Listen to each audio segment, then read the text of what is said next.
Hello there, only one Kenobi here, only one, and welcome to episode 105 of the Vintage Collection Quickshot series.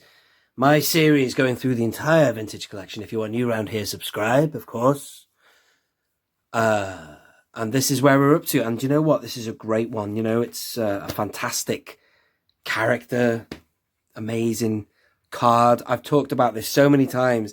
These figures, this card, and obviously now it gets its own spotlight in my series here. So what I'd like to say first off is the card is one of the examples. A while ago I did a top 5 video all about card backs.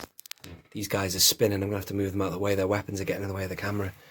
I did a top 5 video all about the top 5 upgrades, should we say, of card backs, because in the vintage collection they've done a lot of reissues of cards that existed in the 80s, and they brought them back as they were. The only difference is that they put in a highly detailed, super articulated figure in the bubble.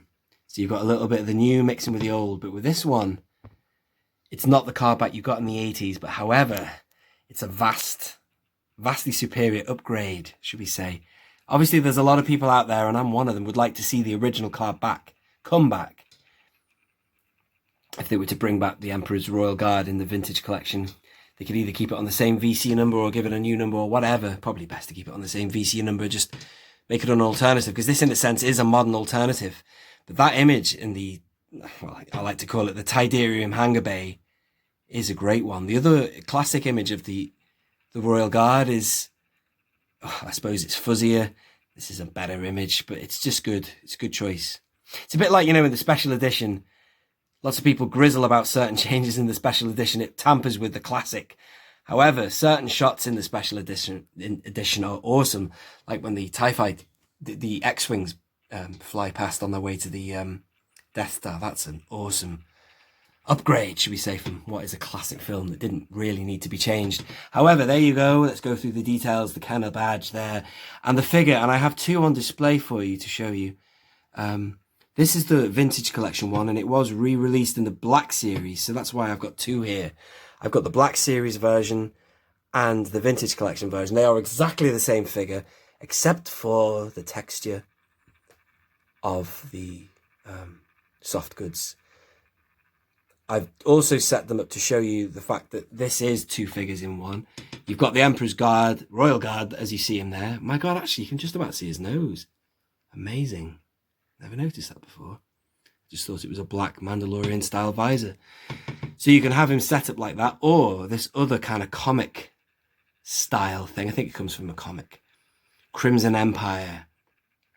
It's awesome, that, isn't it? A sect of these elite troops loyal to the Emperor. Anyway, you can have him set up like that, which I've got him in both styles. Look at the soft goods there, though. This is like a complete nod to how the Emperor's Guard used to be in the 80s, which I did own that figure. I think I stripped him of all his soft goods because, you know, when you were a kid, I was probably about 5 years old. Soft goods like that didn't last very long. I ripped them off, played with them, whatever. But that cape, cloak, whatever you want to call it, is fluffy like the one in the 80s was. Now, when we come to these figures here, there it is. That's the one from the vintage collection that you just saw in the bubble. See, it's quite fluffy. Now, when it turns around, you'll see the Black Series re-release of the figure. Came in the Black Series red box card back, whatever you want to call it. And, oh, there he is.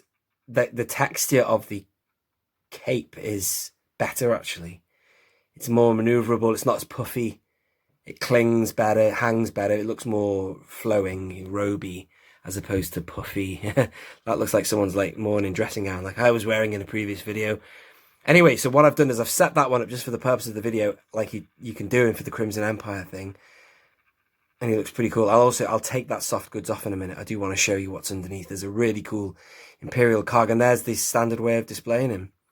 Brilliant characters. Do you know what's so cool about them? The fact that they don't do nothing other than stand around looking like they're ready to do something. It's like that scene on The Simpsons when they've got the Yakuza waiting outside their house. Marge, that little guy, he hasn't done anything. And you know it's going to be good. He's like saying he's going to do something, and you know it's going to be good. And she's trying to get him in the house.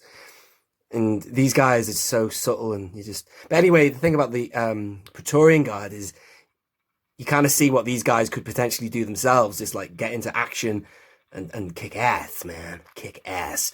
But you don't get to see it in the film. They're just, well, there's cut scenes, isn't there, when they're attacking Moff Jared, or I think they're trying to get Vader, aren't they? Or Jared gets choked and then these guys stand down. I don't know. Check it out, Blu-ray deleted scenes. It's on YouTube. Now what I'll do is I'll mount the camera. The guy, there is a fella inside this. Actually, I've done a bit of head swapping with him. I'll take them off. There's a guy who's got like, sort of takes away the mystique actually, because these guys have got a lot of mystique. Oh, I love seeing them in Rogue One as well. They're not, you're kind of like, I love that because it expands it. You think these guys are only for the Emperor. They're not. They're for the Sith elite. Two guys at the top, Vader and Sidious. And these guys are guarding Vader whilst he is in his Bacta tank, which is also really good. I love that. So if you take the helmet off, you see this guy. Look at his face. It's just a normal dude, isn't he? So I don't like the fact that it reveals just a normal man. I like the fact that that's the coolest thing about stormtroopers. They are faceless. What is it? Automatron? I can never remember what the word is. Manny, help me out, man. Automatrons? I can't remember. Should have checked my script beforehand. And obviously, this is quite a cool alternative visor. I think this is for them training, or maybe if you consider the Crimson Guard, Royal Guard as an elite corps, they'd have, well, they've got their own TIE fighters, haven't they? Red, and they've got their own alternative armor and training gear. So I'll take off this as I want to show you how cool he looks. Excuse me. On the back, there it is there. See that Imperial cog? I tell you what I'll do. I'll just put him on this stand and then we'll let him spin again.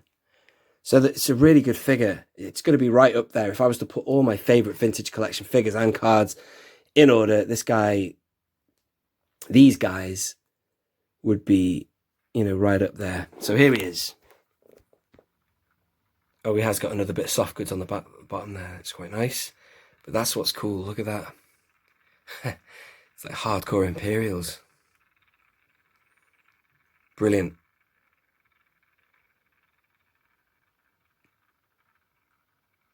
Alrighty. Well, it has been a pleasure to share this video, this character with you in this card back. If you are a fan, please do leave your thoughts and comments below. Subscribe for more. Loads of good characters coming up in this series. Next, it's going to be, you know, 9 Num, and there's loads of other good people coming along the way. Sorry about the lightness there. Shall get rid of that now. Ladies and gentlemen, thank you for watching. This has been Only One Kenobi. Only one. Out.